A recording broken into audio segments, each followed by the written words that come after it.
The Radio Memories Network is brought to you in part by Liberated Syndication, podcast publishing made easy, libsyn.com. That's LIBSYN.com.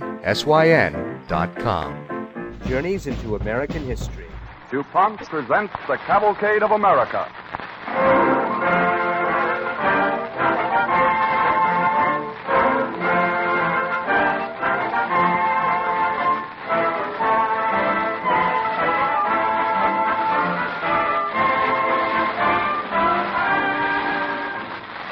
Certain of the letters received by DuPont, sponsors of the Cavalcade of America, have special qualities of interest which will appeal to other radio listeners. Such a letter is this one, received recently, and written by a member of that famous organization of actors, dramatists, and composers, the Lambs in New York City. I beg to thank you for the Cavalcade program. They are delightful. Last night's program brought tears to my eyes, happiness to my heart, and gratitude to you. I've spent my life in the dramatic profession, on the stage, in pictures, and in radio. I'm 70 years of age. Recently, my hearing has become impaired. But I can hear the radio, and I want to tell you how much I enjoy your program. Thank you again. Such a tribute repays every member of our cast for the effort put into this entertainment. It is appreciated, too, by the DuPont Company, who sponsor these programs to spread wider knowledge of their service and their pledge. Better things for better living through chemistry.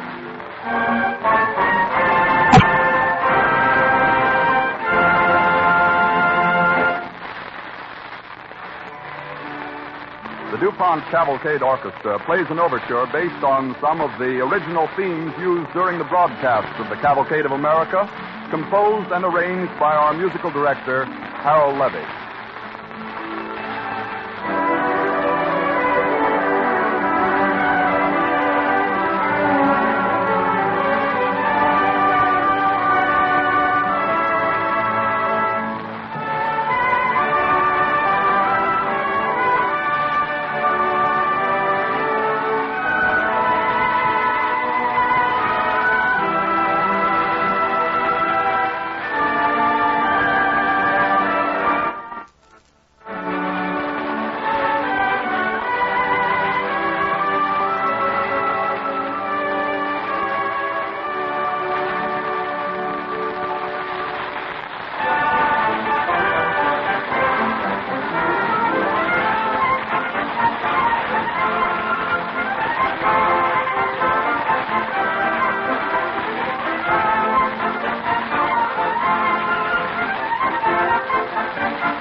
In the cavalcade of America, the instinct for self-preservation finds expression in the slogan, safety first, or as Poor Richard puts it, an ounce of prevention is worth a pound of cure. In December 1733, Benjamin Franklin, creator of Poor Richard, published an article on fires and how to extinguish them. He deplored the fact that the city had no fire company.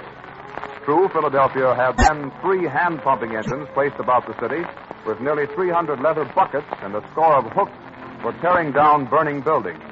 But there was no trained or organized group of men. The state of unpreparedness against fire continues until the year 1736, a street in Philadelphia. What's the matter? What are they ringing the church bells for? Well, I don't know. Perhaps it's fire. Look. There's smoke down by the river. Oh, Lord, protect us. I wonder whose place it is. Here comes a boy on the run. I'll ask him. Hey, boy. What? Where's the fire? Down in front of Lower Houses on Front Street above the cooperative. Where's the bucket? I don't know. Nobody knows. Get buckets in a ladder. There must be some buckets near the market. I'll go there first. Get the hook, somebody, and pull down that house. Well, you can't do that. It hasn't caught yet. You've got to wait and see if it burns. You want to see the whole town burning? Get some hooks there. Where are the hooks? Who's got more buckets? We can't keep water in the pump. Here's someone coming with buckets now. Benjamin Franklin. Here's some buckets I brought from the courthouse. Oh, thanks, Mr. Franklin. There's more there. Here, you boys. Run back and get the rest. Now, all you men, make one line from here to the river. One line, that's right. You women and boys make another line. The men pass the buckets full of water to the pumping engine. Women pass the empties back to the river. That's right. You men there, tear down that next house. But, Mr. Franklin, it isn't burning yet. Well, if you don't tear it down, it'll catch fire any minute and toll the whole city. Tear it down. On whose authority? In the interest of the city. Here, boy. Get all your friends to form another line to the river. One more bucket brigade, and we'll give this fire a good fight.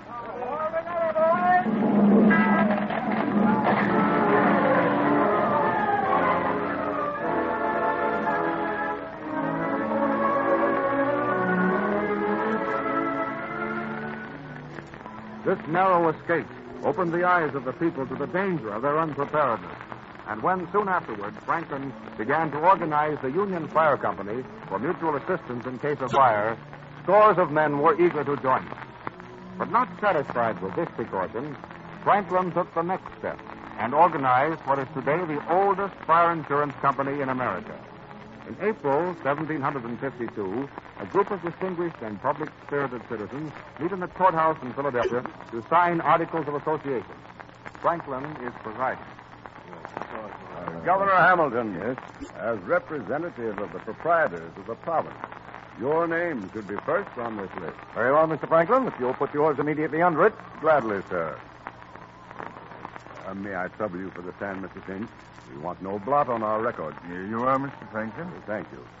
Will you sign next? Certainly. Step up in turn, gentlemen.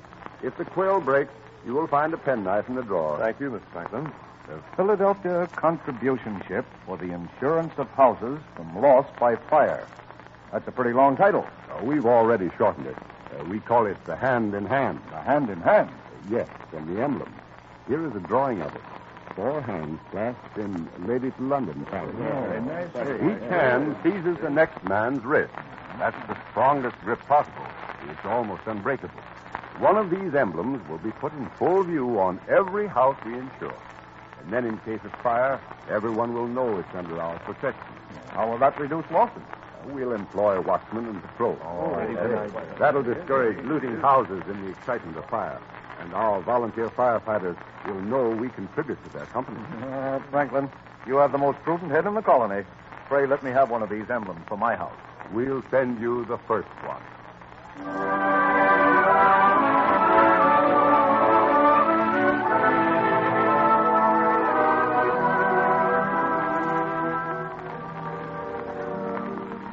The hand-in-hand emblem was cast in the same factory where, a few months later, they recast the Liberty Bell. Until 1783, the contribution ship was alone in its field. But in that year, a fire was carried from one house to another by means of a burning tree. And several directors decided they would have to ask an extra premium for any house with a tree growing near it. Some other directors did not agree with this principle. It is discussed at a meeting of the directors.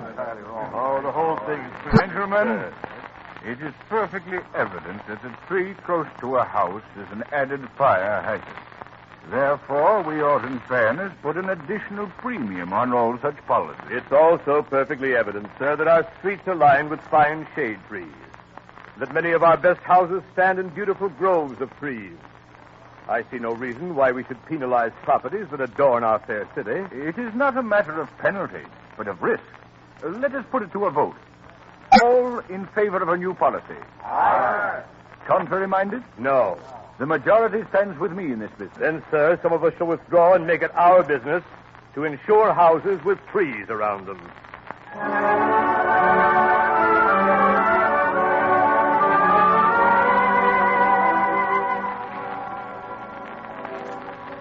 This minority formed the Mutual Assurance Company for the insurance of houses from loss by fire, and adopted for their emblem a green tree.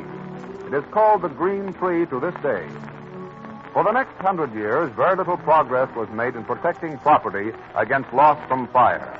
Hydrants were placed along the streets, and hand-pumping engines were used by the volunteers. But these volunteers were not the efficient firefighters that are found in many of our towns today. Here is an example of firefighting in 1852 in a small eastern city before the volunteers had become organized as they are now. Fire! Fire! Where? There, in my house. Where's your fire bucket? I forgot it. Well, I'll get mine. It's in the hall where it belongs. You tell the volunteers where to go. Hurry. I will. Fire! There's the fire, mister. There, with smoke coming out. Go get your bucket. I don't live around here. Well, there's no use trying to use that barrel. Nobody could lift that full of water. I don't want anyone to Well, lift then it. put it down and come and help me with the bucket. You go get your own bucket. I'll stay here with this barrel. I got a use for it. This way, boys. Here's the house. All right, with the first sunshine here. I guess nobody gets ahead of the Hibernian boys. Where's the water hydrant? Now, scatter, boys. Look for the hydrant. Be quick about it. Here comes the friendship laddies with their linen hose. Hey, mister, have you seen a water hydrant around here? Can't see one no more than you can. Well, don't sit there gaping. We gotta have water. Get off that barrel. Help us look for it. Can't. I got a bad leg. That's too bad, but there must be water somewhere around here. If we don't find it ahead of those friendship boys, they'll hook into one first. Come on, boys. Here they come now. Hello, Hibernia. What's the matter? Afraid of a little fire? It won't burn you, boys. You're too green. You'll take that back, friendship, as soon as we find the water. Why, where's your eyes? There's plenty of water right here. All right, laddies, swing the cart this way. Here's the hydrant. Where's the hydrant? I don't see none. All right, Jack. You can take that barrel off the hydrant now. All right, Joe. Friendship boys are all here. There's the hydrant, laddies. Hey, boys! Here's the hydrant. They hid it under a barrel.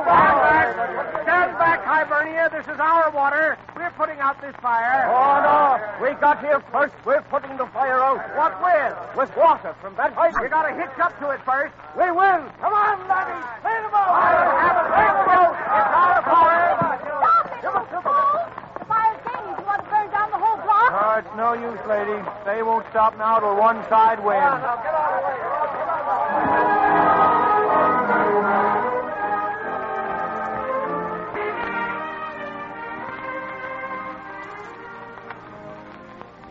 Then suddenly came one of those milestones that marked the progress of the onward march of the Cavalcade of America. On New Year's Day in 1853, a crowd of people have gathered in front of the shops of John H. McGowan in Cincinnati, Ohio, where for months they have been building the first practical steam fire engine for its inventor, Alexander B. Latta. Well, there she is, Mr. Latta, and she's a beauty. Yes, you've done a good job, McGowan. If it passes the test. We'll try it as soon as we get up more steam. Good. Oh, Mama, let's get near her. I can't see. All right. Would you mind letting my little boy through? He can't see over your head. Thank you. Here you are, Johnny. Come on. Thank you very much. Here we are, son. It's thick, isn't it? And shiny. And that's Mr. Latta, the man who made it. I want to ask him about it. No, Johnny, come here. Are you Mr. Latta? Why, yes, son. Did you make that engine all by yourself? Well, not exactly. It took my friend McGowan here and his whole shop about 9 months. All I really did was plan it. But how can it put out fires? Does it eat them? Oh, no, son, no. That firebox there is just to get up steam pressure. Then it pumps water on the fire in a steady stream. 6 streams almost 2 inches thick. And water puts out fire, you know. Steam's up now, Mr. Latta. We're ready for the test. That's fine. Is Mr. Greenwood here yet? Right here, Latta, and I hope this brass monster of yours isn't just another hoax. I hope not, sir. There isn't much pressure in the city water pipes here, you know. All the better, sir. We've marked off the street so you can see how far the engine will throw the water from the hose. I doubt if it throws all 6 of them very far at one time. It ought to throw them over 200 feet. If it does, I'll see that the city adopts your engine, even if we have to have a fire next election to do it. The hose is all connected, Mr. Latta. Will you turn on the hydrant? I'll go down the street and check the distance. You turn on the water, Mr. Greenwood. Oh, no, that honor must be yours as the inventor. Thank you, sir. Everyone out of the way, All right, please. stand back there, please. Step to one side. Stand by, men. All right. Better get 2 on each nozzle and brace yourselves. You're optimistic, Latta. Well, so no. There we are. All right. Let her go. Why, look at that. That's amazing. By George, Latta, that's a sight. Congratulations. Why, I can't see how far the stream's carried. It's all of 200 feet. 240 feet!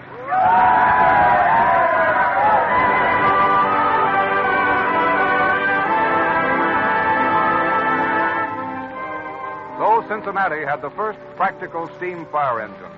And exactly 3 months later, also through the far-sighted civic efforts of Miles Greenwood, Cincinnati had the first department in America whose members were paid regular salaries.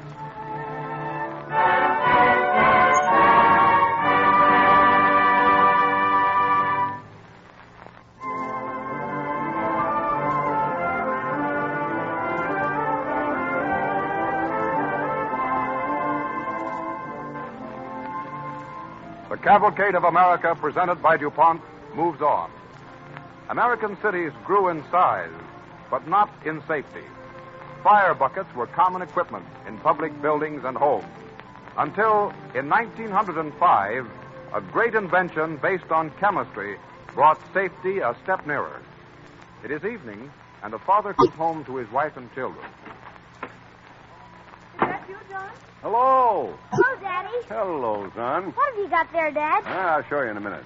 Where's your mother? In the kitchen. Hey, Mary, come here. I'm having supper, dear. Oh, just a moment. Come on out. Gee, Dad, what is it? It's a funny-looking thing. Sort of like a tank. Yeah. What is it you want, John? What? The baby's in the kitchen. I've got a kettle of deep fat on the stove. I don't like to leave it. Oh, look, I brought home a new piece of furniture. Furniture? That thing? What on earth is it? Something for the front hall. A copper tank in my front hall? Well, I should say not. Well, anywhere, just so long as it's handy. What for? Oh, come on back to the kitchen, John. I don't like to leave the baby. John, I smell smoke. Mom, Dad, quick! The kitchen's on fire! It smells bad all over the floor! Oh, Mary, come back here. You can't go through that fire. Stand back. This thing here, stand back, I tell you. The baby's all right for a minute or two. When I turn this tank upside down... Now, look out for the nozzle. Stand back, son. This will take care of the fire. Look at it. It's putting out the fire! Now, wait a minute. It's going to be all right. But don't go in yet, Mary. John. All right. Now, there. Now you can go to her. Is she hurt? Oh, no, she's just frightened. Oh, there, darling. It's all right. Oh, the fire's going away. Gee, Dad, what is that thing you brought home? Son, that's a fire extinguisher. And by golly, it does.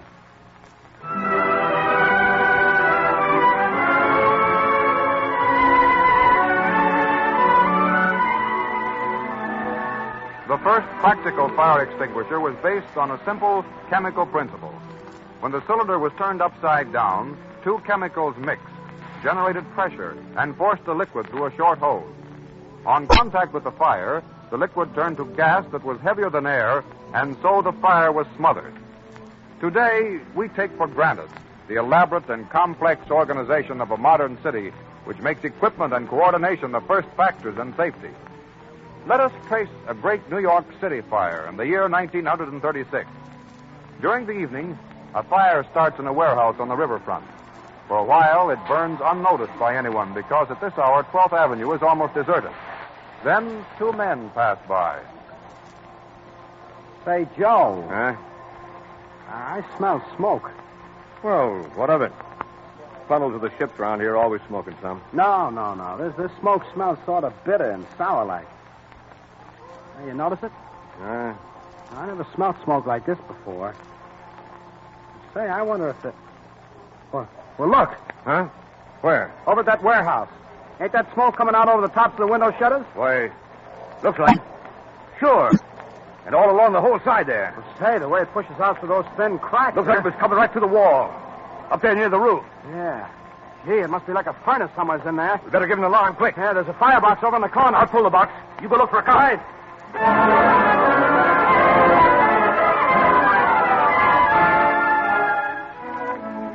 The instant a firebox is pulled, the alarm goes directly to the Telegraph Bureau in Central Park. From that central point, the alarm is relayed simultaneously to all fire stations in Manhattan. Within 2 minutes after an alarm sounds anywhere in Manhattan, under any circumstance, at least one company will be at the scene of the fire. At this fire, the following units have responded to the first alarm. 2 ladders, 6 pumpers, in this case one of them is a fireboat, 1 insurance patrol, 1 police car, 2 chiefs of battalion. All right. I'll take over, Captain. Okay, Chief. Looks like we'll have to fight it from the outside. You been inside yet? Yeah, got an axe on that door now. It's locked. Where's the watchman? None in sight. We'll have a look in there. Peters. Right here, Chief. Give it a good blow near the lock. That brings it. All right, come on. It blows. Yeah. Hey, there must be a lot of fire in there. Turn in the second alarm. Okay, Chief.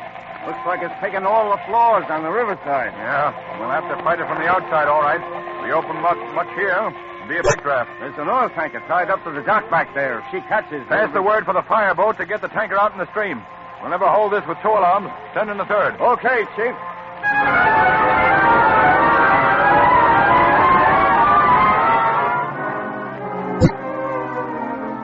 For the second and third alarms, 10 more engines, another fireboat, a rescue company with gas masks, 2 trucks or hook and ladders, a water tower, a fuel wagon, and a battalion chief arrive on the scene. As it is night, a special call is sent for the searchlight. On the third alarm, calls are also sent to the local gas companies, officials of the fire department, the fire commissioner, and the department ambulance. In a few minutes, over 30 elements are converging on one place through heavy traffic. Meanwhile, on the fireboat... Make fast to that oil tanker. Now, one of you men cut the hoses that tie her to the dock. We've got to get her out in the river before she catches fire. Too late, Captain. Those sparks are falling like rain on her deck structure. Turn 3 streams on her. We've got to get her in the middle of the river in case she blows up. If she does, we'll go with her. That's the chance we got to take. Captain, and we have her on a tow line. All right. Full speed ahead. Lieutenant, the water won't help if that oil catches.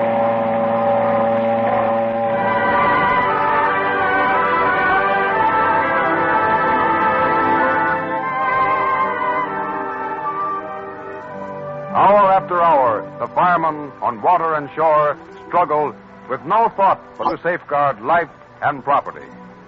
What a contrast to Bud's fire in Philadelphia 200 years ago in 1736. Today, in towns and cities, through perfect preparation and coordination of men and material, combining almost lightning speed, the most modern instruments of science and engineering, with the intellect of men trained to act promptly on quick judgment, the lives and property are saved daily as a matter of routine. All honor to these fearless guardians of our safety, brave riders in the cavalcade of America.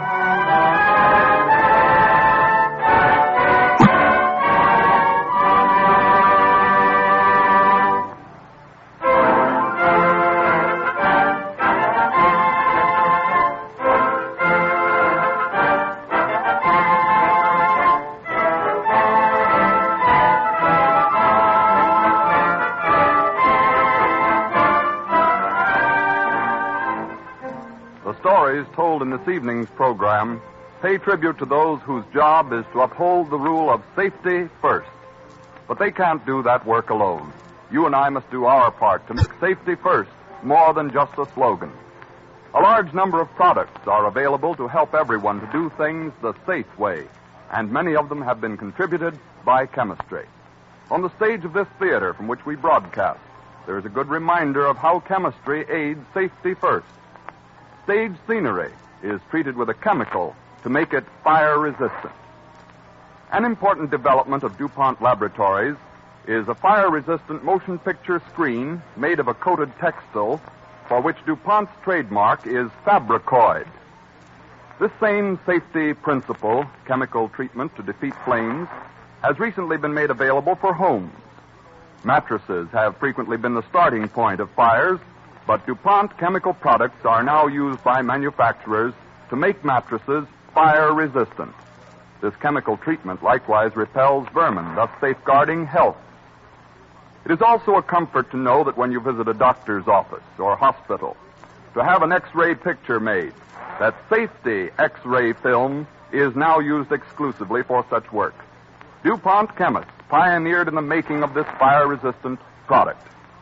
But there are other things besides fire to think of in connection with safety. For example, the skidding rug is a dangerous menace in every home. If you ever see anyone slide on a rug and crash on the floor, don't laugh. A good many legs, hips, and arms are broken that way, and you might be the next to make a pancake landing.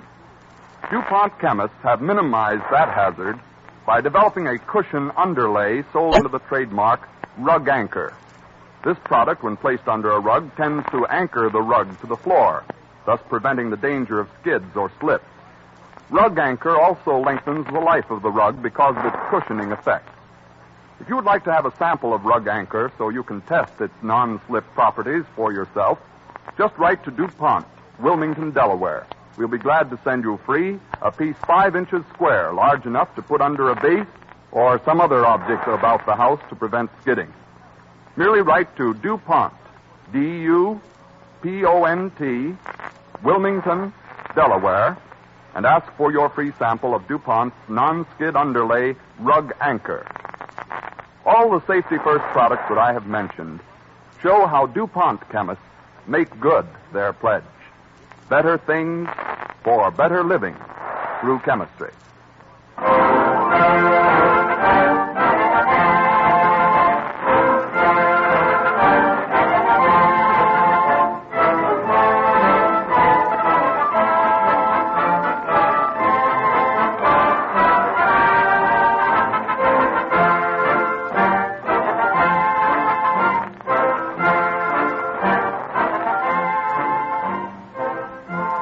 In many communities, daylight saving goes into effect next Sunday morning.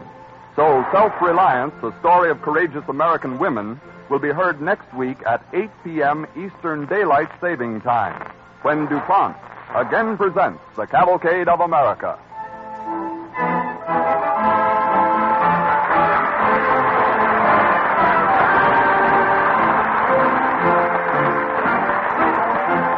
This is the Columbia Broadcasting System.